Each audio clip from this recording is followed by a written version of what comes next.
Her true story. From Tennessee, my son and daughter-in-law left me at the airport with no money. They had no idea I was headed to meet my lawyer. You know what, Mom? We only bought you a one-way ticket. The return trip? You'll figure it out. That was what my daughter-in-law said as she rolled her designer luggage into the first-class lane, not even glancing back at me. She smiled, the kind of smile people wear when they think they are doing you a favor by telling you a hard truth. You've got a phone. Call someone to come get you. Or sell it. That'll cover a Greyhound, right? And just like that, they were gone. Gone through the security checkpoint, gone into the tunnel of airport gates and vacation selfies, gone with every ounce of dignity I still had left in their eyes. I stood there, alone, in the middle of Nashville International Airport, holding my purse tight against my chest. No suitcase, no boarding pass, no ticket, just a thin sweater and a printed itinerary I now realized was for show. They had never meant for me to come back with them. I had never been meant to be part of this trip at all. The noise of the airport swelled around me, calls for boarding, rolling suitcases clacking over tile, laughter in a language I no longer understood. I felt like a statue in a place that never paused. People glanced at me, then looked away quickly. One woman gave me a polite smile that melted into pity the moment her eyes dropped to the empty space where my luggage should have been. I wanted to disappear. And for a moment, I did. Just hours earlier, I had woken up believing I was part of something. A family trip, they had called it. A healing getaway after the funeral. My husband, God rest him, had passed just 2 months ago, 42 years married. We buried him on a rainy Monday. They said I should get out of the house, get some air, and stop crying all the time. They said this trip would be good for me. So I went. I sold the last set of pearls he gave me, used the money to help with the flights. It's a group effort, they told me, smiling. Everyone's pitching in. But I never saw a receipt. I never saw the return booking. And I never questioned it. Because I was taught to trust family, even when they stopped treating you like one. At check-in, I noticed Tanya's mother had a priority tag on her bag. She had a first-class ticket. So did Tanya and my son Mark. I assumed we'd all be sitting apart for boarding convenience. Tanya said they would come back and check on me after takeoff. But that was before they scanned my ticket and told me it had already been voided. Sorry, ma'am, it shows here that there's no return trip under your name, the attendant said, eyebrows furrowed with that mixture of politeness and dread people use when they do not want to deal with tears. I had smiled at her.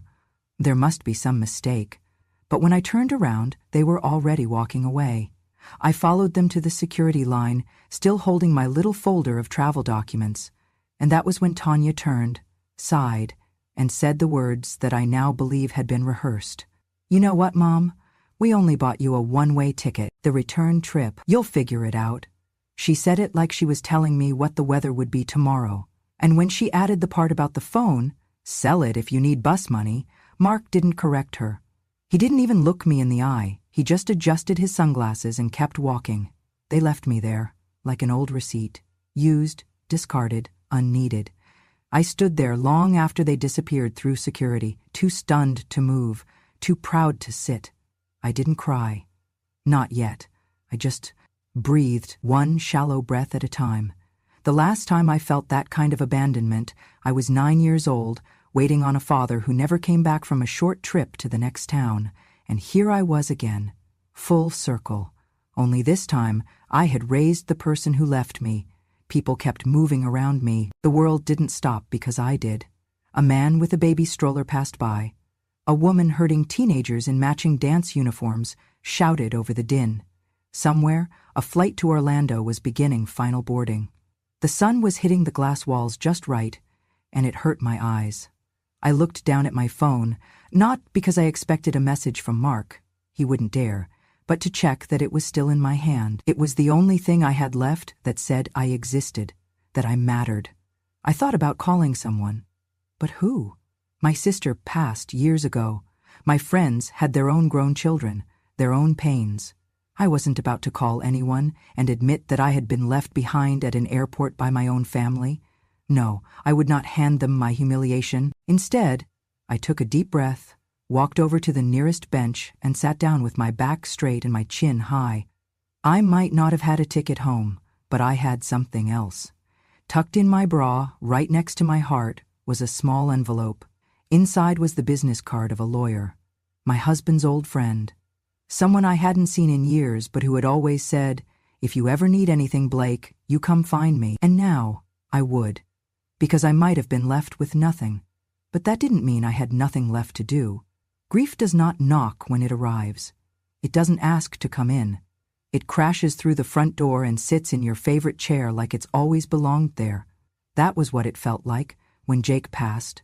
Not sudden, but complete. One moment he was there, humming off-key in the kitchen, asking where I'd hidden the cinnamon, and the next he was slumped in the hallway, the mug of coffee still warm in his hand. A stroke, they said, massive, irreversible, final. We had been married for 42 years.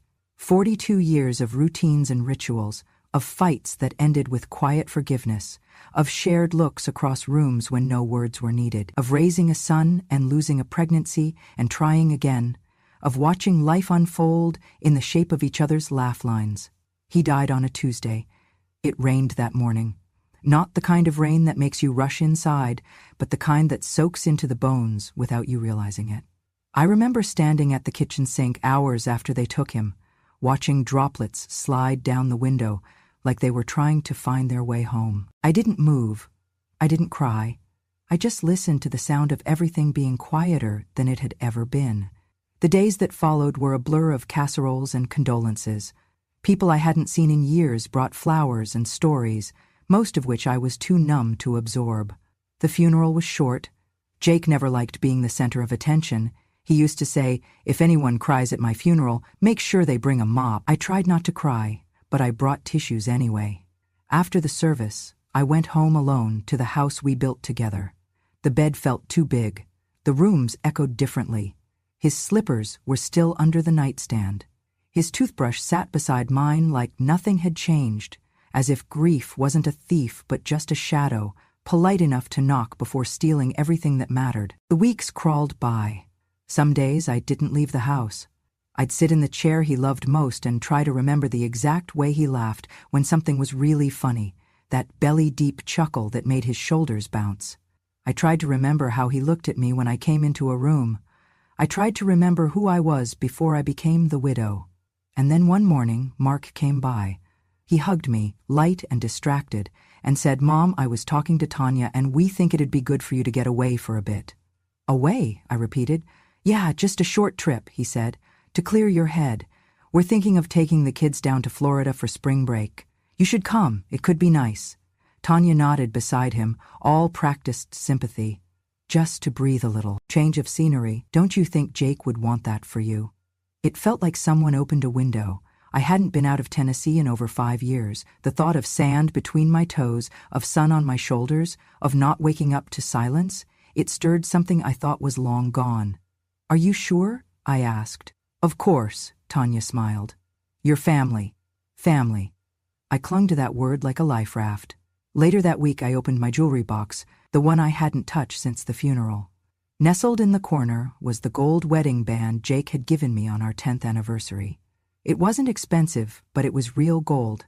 He'd saved for months and surprised me on a Tuesday morning, sliding it onto my finger with a whisper. 10 more years, then 10 more after that. I wore it every day until the day he died.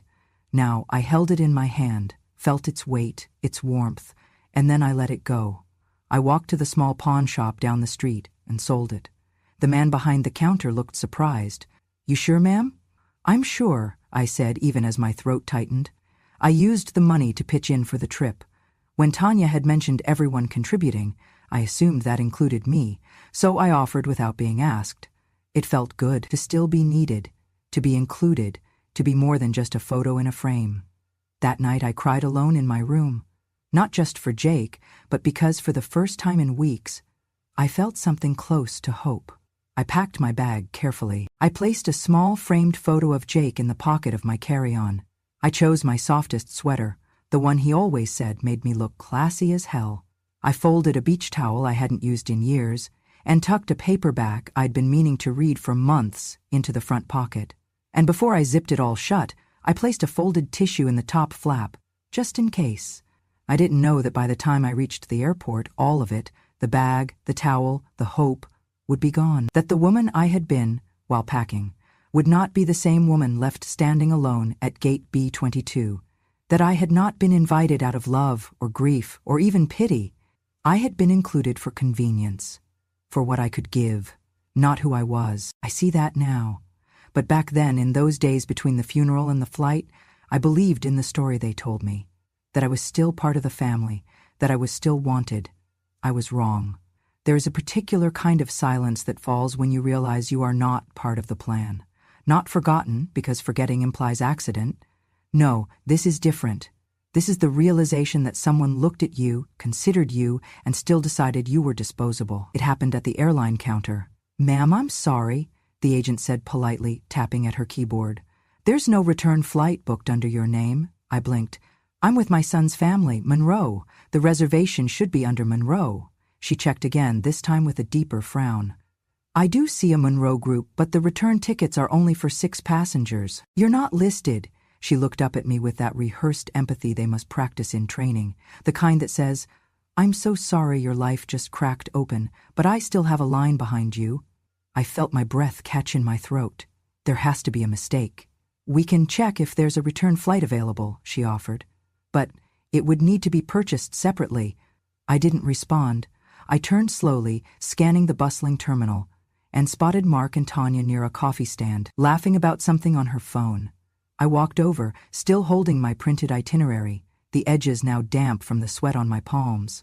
"Mark," I said gently, "the agent says I don't have a return ticket. Can you check yours?" He glanced up, eyes darting, a flicker of discomfort flashing across his face before it was replaced by a half-hearted smile. "Oh, right, yeah," he said, scratching the back of his neck. "We figured you might want to stay a little longer. You know, enjoy some peace and quiet." My heart paused. "What?" Tanya chimed in, no pretense. "We only bought you a one-way, Blake. Flights are expensive. And let's be honest, you've got plenty of time. You're retired, right?" I thought this was a round trip," I said, voice thin, almost childlike. Tanya shrugged, sipping her coffee. "You're an adult, you can figure it out. You've got your phone, there's Wi-Fi, or call someone to help. This is a vacation, not a charity drive." I looked at my son. "Mark?" He didn't meet my eyes. "It just made more sense this way, Mom. We thought it'd be good for you to stay a few extra days, maybe even see some friends. I didn't pack for more days." "Well," Tanya said, now checking her nails, "there are stores." I couldn't speak. I just stood there, clutching that worthless itinerary like a shield. I realized then that I didn't have my suitcase. They had checked their bags together at the curbside drop-off. Tanya had waved off my small carry-on and told me, "Let us handle it, Blake. Just relax." It was probably still in the trunk. They hadn't just left me without a return flight. They had taken my luggage, too. "Where's my bag?" I finally asked. Mark looked at Tanya. She looked back at him. Then she said, "We're checking it with ours, but we can get it back to you later if you stay longer." I stood there, stunned. "So I don't have a flight. I don't have my things, and you didn't think I'd need to know that before we got to the airport." "You're overreacting," Tanya said flatly. "You said you wanted to be included. Well, this is how we do things, flexibly." Mark added, "We didn't mean anything by it. You're just so emotional since Dad passed, and we thought this would be easier." "Easier for who?" I asked. Neither of them answered. Instead, Tanya reached down, zipped up her designer bag, and said, "We've got to head to security. Our boarding group's almost up." And that was that. They walked away. No hug, no apology, no recognition that I had been reduced to an afterthought with a boarding pass. I stood there as they moved toward the TSA line, Tanya's heels clicking confidently, Mark carrying nothing but his carry-on and a face void of shame. For a moment, I felt like I was sinking, like the floor under me had given way, and I was slowly being pulled into the kind of loneliness no one ever warns you about, the kind that doesn't come from being alone, but from being discarded by the very people who should love you most. A woman pushing a stroller bumped gently into me and apologized. I nodded but couldn't speak. My hands shook as I stepped away from the flow of travelers and sat on a bench against the wall. I didn't cry. I was too far past tears. Instead, I reached into my purse and pulled out my phone, not to call them, not to call anyone in the family. I pulled up my notes app and typed a single line. "This will be the last time I trust them." Then I scrolled to the contact I had saved under the name J.R. Lawyer. Jake had introduced us back when he was still working. J.R. had handled our mortgage paperwork, our wills. He had always said, "If you ever need anything, Blake, I'll be there." I clicked the number and pressed call. When he answered, I didn't say hello. I didn't explain. I said, "I need to update my will," and just like that, my role changed.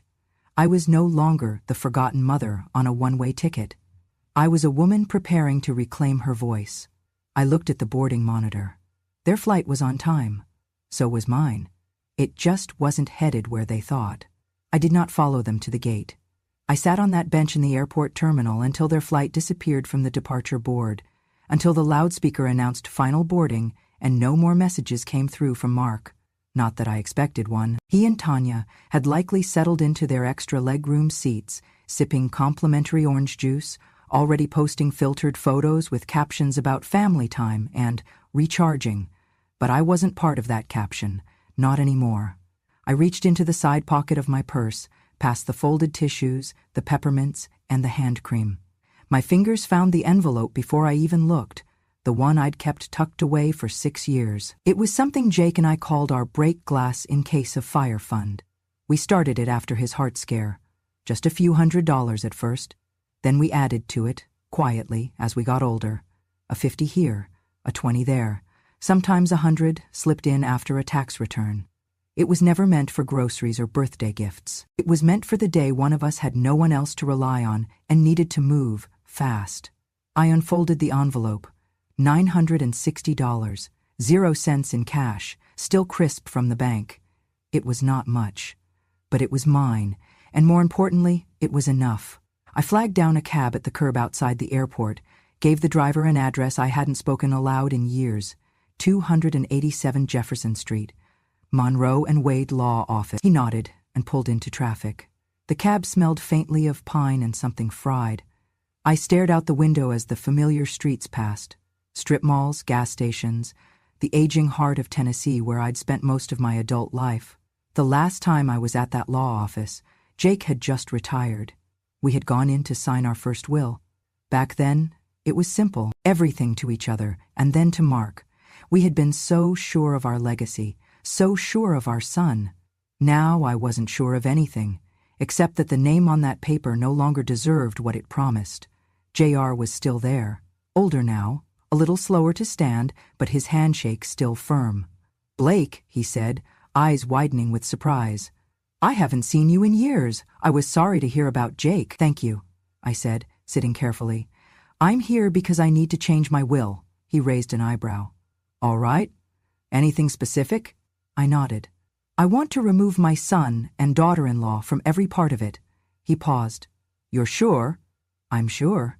He didn't ask why. JR had known Jake well enough to know I didn't do anything lightly. He just opened a folder, clicked his pen, and waited. "I'd like to add a new beneficiary," I continued. "An organization, one that supports elderly people who've been mistreated by their families." He looked up. "That's very specific." "I've become very specific." He nodded again. "We can absolutely do that. I'll need some paperwork from the organization." "I already have it." I slid a printed pamphlet from my bag, one I had picked up months ago at the community center, never thinking I'd use it for myself. As he copied the contact details, I leaned forward. "And while we're at it, I want to make sure that what happened to me, being left behind, taken advantage of, is something I can legally respond to, not just emotionally." "You mean financial exploitation?" he asked. "Yes, elder abuse," I said clearly. "Is there anything in the law that protects people like me?" "There is," he said, more serious now, "especially if the person being taken advantage of is a dependent or vulnerable adult. Did they access your funds directly?" "No, I gave it freely," I said, voice steady, "but under false pretenses. They led me to believe I was part of something I wasn't." He nodded slowly. "We can explore that. At the very least, I can help ensure they never touch another cent of what's yours." "Good," I said, "because I want this change notarized, effective immediately, and I want it sent to a third-party executor. I don't want anyone in my family touching my affairs ever again." "You got it," he started typing. For the next hour, we went line by line through the old will, name by name, number by number. Every assumption Jake and I had built now dismantled. Not out of spite, but out of clarity. By the time I left, I had a new folder in hand, a new plan, a new understanding of who I could count on. I walked out into the sunlight and didn't feel weak. I felt clean. I flagged another cab and gave them the name of a modest downtown motel. Not where I would stay forever, just for the night. Enough time to rest. Enough time to think. Enough time to remind myself that a woman with no return ticket is not a woman who's lost. She's a woman who has finally chosen her own direction. By the time morning light poured through the thin curtains of my motel window, the paperwork was done. It was official. My son and daughter-in-law were no longer part of my will. Their names, once written in confident ink on the lines labeled primary beneficiaries, were now erased. Replaced not with anger, not with vengeance, but with something far more powerful: intention. I didn't do it in a fit of rage. I did it slowly, deliberately, carefully. Because some choices aren't made in a storm, they're made in stillness, after you've finally stopped pretending the rain will pass. The night before, after leaving JR's office, I sat on the motel bed with the documents spread out before me. Pages and pages of numbers, clauses, signatures. My life reduced to columns and categories. But also, for the first time in years, my life under my control again. It wasn't a large estate, nothing worthy of headlines, but it was enough. The house Jake and I paid off after 30 years. The farmland my father left me that we'd leased quietly for cattle grazing. A handful of investment accounts we had tended like a backyard garden, and the savings I had kept separate, money he insisted I maintain just in case. Well, the case had come, and now it would serve a purpose. I left it all to an organization called Elder Haven, a nonprofit focused on supporting older adults abandoned or financially exploited by their families. Housing assistance, legal protection, community programs.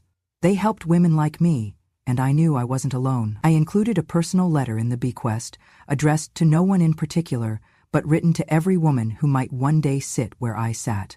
Left behind, dismissed, treated like a burden instead of a blessing. If you are reading this, I wrote, you are not invisible, you are not crazy, and you are not done yet. That morning, before checking out of the motel, I called JR one last time. I want a digital copy, I said, scanned and password protected, sent only to the email I'll give you now. Do not share it with anyone else, not even if they come asking. He didn't question me. Understood. Also, I added, I want the original stored at your office, locked, fireproof, with only you and the executor you named having access. You got it, Blake. And if anyone from my family contacts you, he didn't even pause. I'll remind them they were removed by your own hand. I exhaled. It was done. The chain had been cut. Not in fury, but in quiet freedom. It's a strange thing erasing someone you brought into the world from the future you once dreamed for them. But the truth is, they were never meant to inherit what they tried to buy with disrespect. Inheritance isn't just about money. It's about trust. And trust, once broken like mine had been, cannot be rebuilt with phone calls or flowers. It must be earned, and they had not even tried. Later that afternoon, I mailed copies of my documents, not to my family, but to a safety deposit box I opened in my own name. I listed myself as the sole key holder. I changed the passwords to my accounts. I updated every emergency contact form that still listed Mark, and when the bank teller asked, "Would you like to add a family member for access?" I smiled. "No," I said. "Just me." Just me. Those two words had once sounded lonely, but now they sounded like survival, like strength, like starting over, not as someone's mother, someone's widow, someone's background presence, but as a woman reclaiming the story she still had the right to write. As I walked back to the motel to grab my bag, I passed a small park where children were climbing on jungle gyms, shrieking with joy. I sat on a bench for a moment, let the sun hit my face, and remembered something Jake used to say, "Everything you plant won't grow, but what does, that's yours. That's your legacy." I had planted enough. Now it was time to grow something new. I went back one final time, not to make a scene, not to deliver speeches, not even to say goodbye, just to take what was mine. I scheduled the moving truck for a Tuesday morning, midweek when I knew Mark and Tanya would both be at work. I did not want to see their faces. I didn't want another performance of concern, another round of shallow apologies delivered too late. I wanted peace. I wanted silence. The house looked smaller when I returned, or maybe I had just outgrown it. The shutters needed repainting. The front steps sagged. The wind chimes Jake had hung still clinked softly against the breeze, but they didn't make me smile like they used to. Nothing did in that house anymore. I let myself in with the spare key, still hidden in the planter, exactly where we'd left it for emergencies. And this, I thought, qualified. The movers were fast and kind. I'd hired them myself, from a town 2 counties over. I wanted no gossip, no small-town whispers. I'll be taking just a few things, I told them. A chair, Jake's favorite, the one that molded to his back after decades of reading in it, a box of books, our wedding album, his navy cap, my mother's quilt, nothing else. Not the furniture we bought together, not the dishes that once held Sunday roast, not the mattress we replaced after 30 years because he said I deserved better, just the pieces that still felt like truth. I walked through the rooms slowly, the kitchen where I had baked every birthday cake, the living room where we had danced on our anniversary, just the two of us, barefoot and tipsy, the hallway where Jake had fallen that day, coffee still steaming in his hand. I didn't cry. I had cried enough. I left the keys in a sealed envelope on the kitchen counter, along with a short note. Don't call, don't ask. I am exactly where I want to be. And then I left. The ride to the new place took under 2 hours, but it felt like crossing into another life. The sign out front read Willow Grove, independent living for seniors with dignity. I had toured it once before, quietly, with Jake. He wanted to make sure we had options, though I told him I'd never leave our home. Maybe one day, he said, grinning, if they have good pudding. Willow Grove had more than pudding. It had sunlight that poured through wide windows, hallways that smelled like lemon and not antiseptic, soft jazz playing in the common room, and people who looked up when you walked in, not through you, but at you. Welcome, Mrs. Monroe, the woman at the desk said, smiling. We've been expecting you. It was the first time in months I'd heard someone say my name like it mattered. I was shown to a corner unit with a view of the courtyard. My boxes were already there. My chair had been placed near the window. On the table was a welcome basket with jam, crackers, and a note handwritten by the director. Thank you for helping us make this place possible. Now it's yours, too. Because what they didn't know, what Mark and Tanya would never know, was that Willow Grove had been funded, in part, by the very donation I made through Elder Haven. My estate was not just a transfer of assets.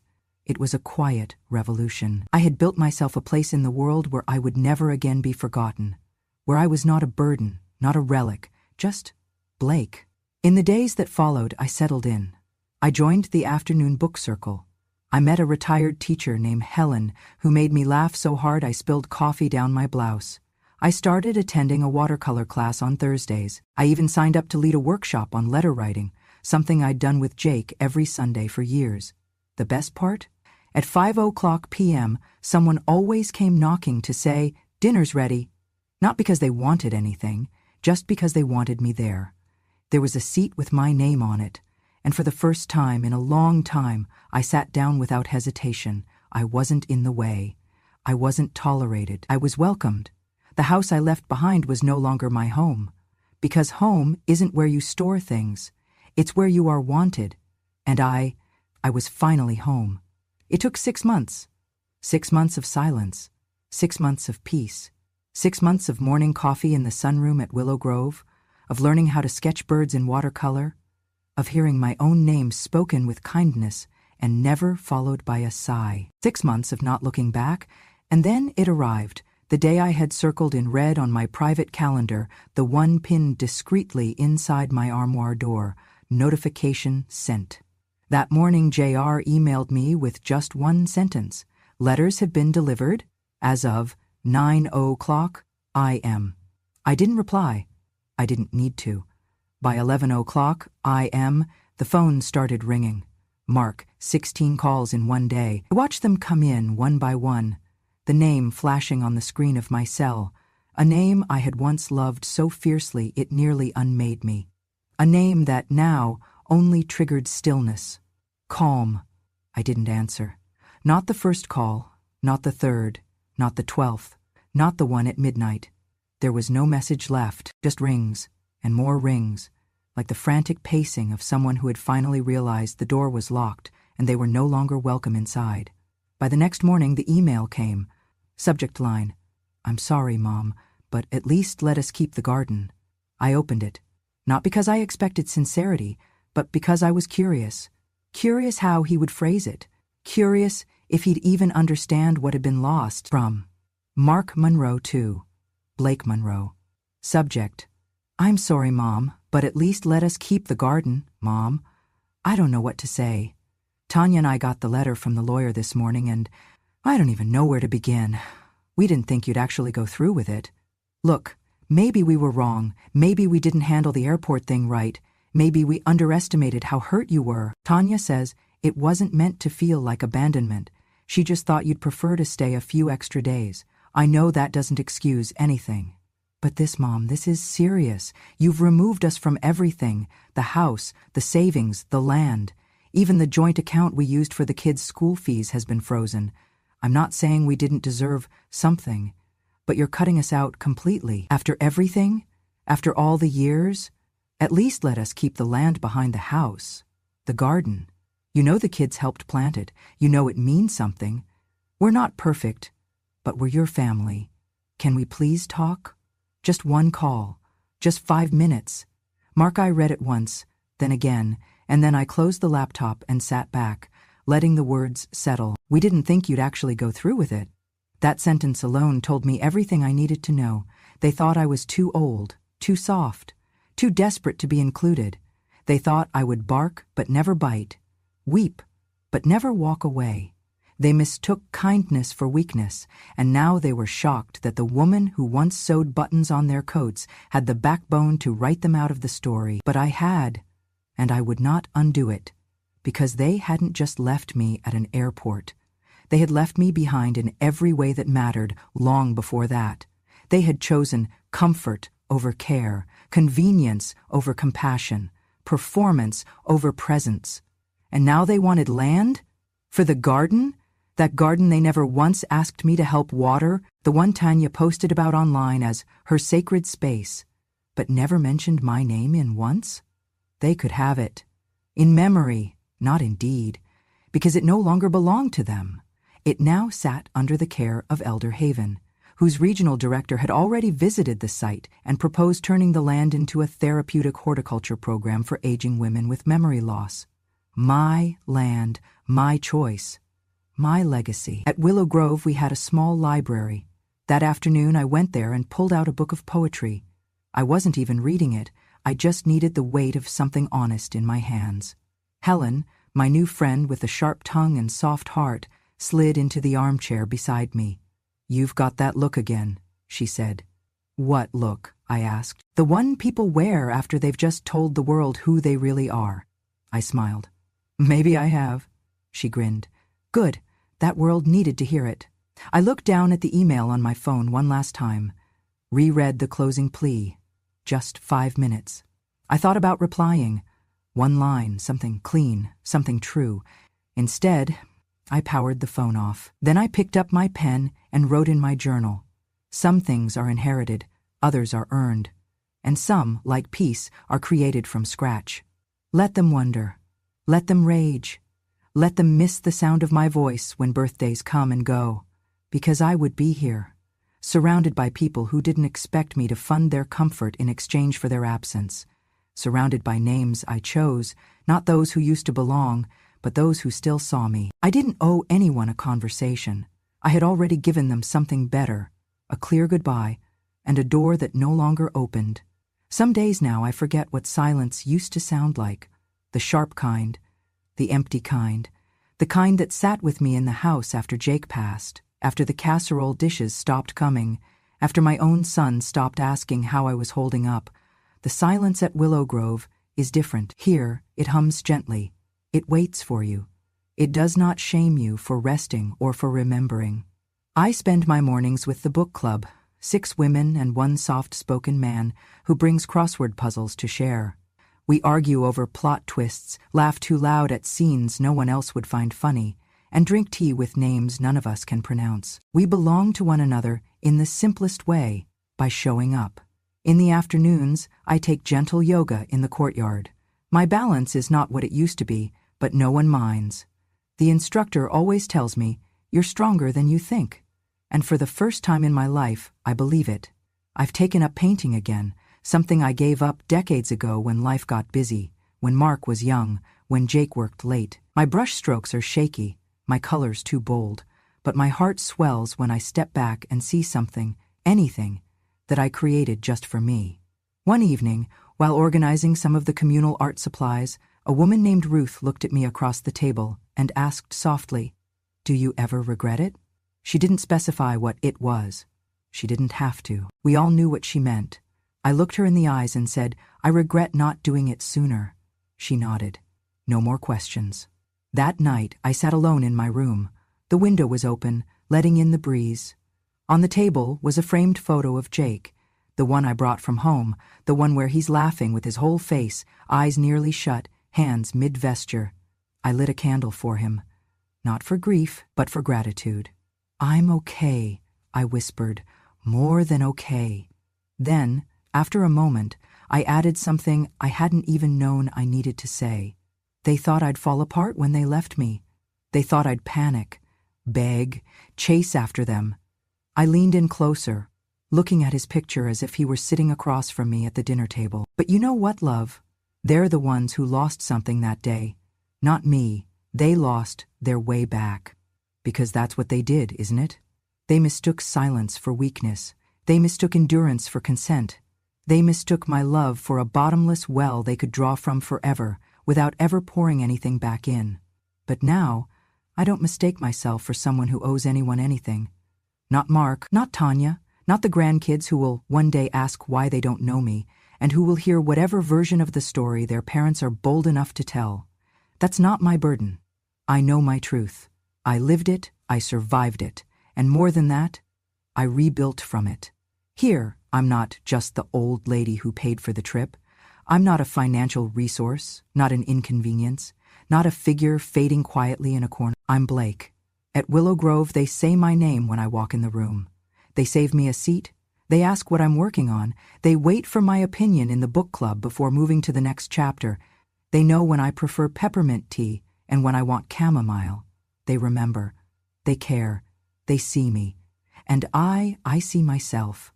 Not as a relic, not as a story that ended when Jake passed, but as a woman who lived through the worst kind of betrayal, the kind that hides behind family smiles, and came out with her name intact. Sometimes at night, I walk the courtyard alone, hand resting on my cane, watching the light spill out from the community room windows. I think about the word legacy, how everyone wants to leave something behind. But maybe the most radical legacy isn't money. It's memory. It's the right to write the ending of your own story, even if you have to rip up the old script and start fresh. I did that.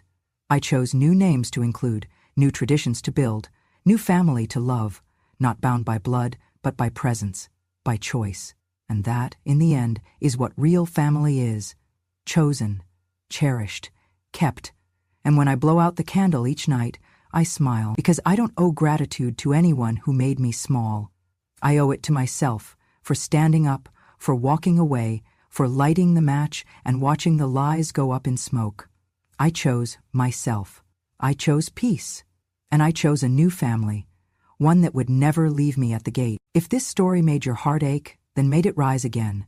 If you've ever given everything to a family that only remembered you when they needed more, if you've ever been left behind and had to choose yourself just to keep going, then you're not alone. This is Grandma True Stories, where we don't whisper the past, we speak it with clarity, where forgotten women remember themselves, where quiet pain becomes power. So, if you believe that dignity doesn't expire with age, if you believe that being kind doesn't mean being weak, and if you believe that the truth still matters, even if it takes a lifetime to say, subscribe to Grandma True Stories today, because when a grandma finally tells her story, the world listens, and this time, she doesn't get left behind.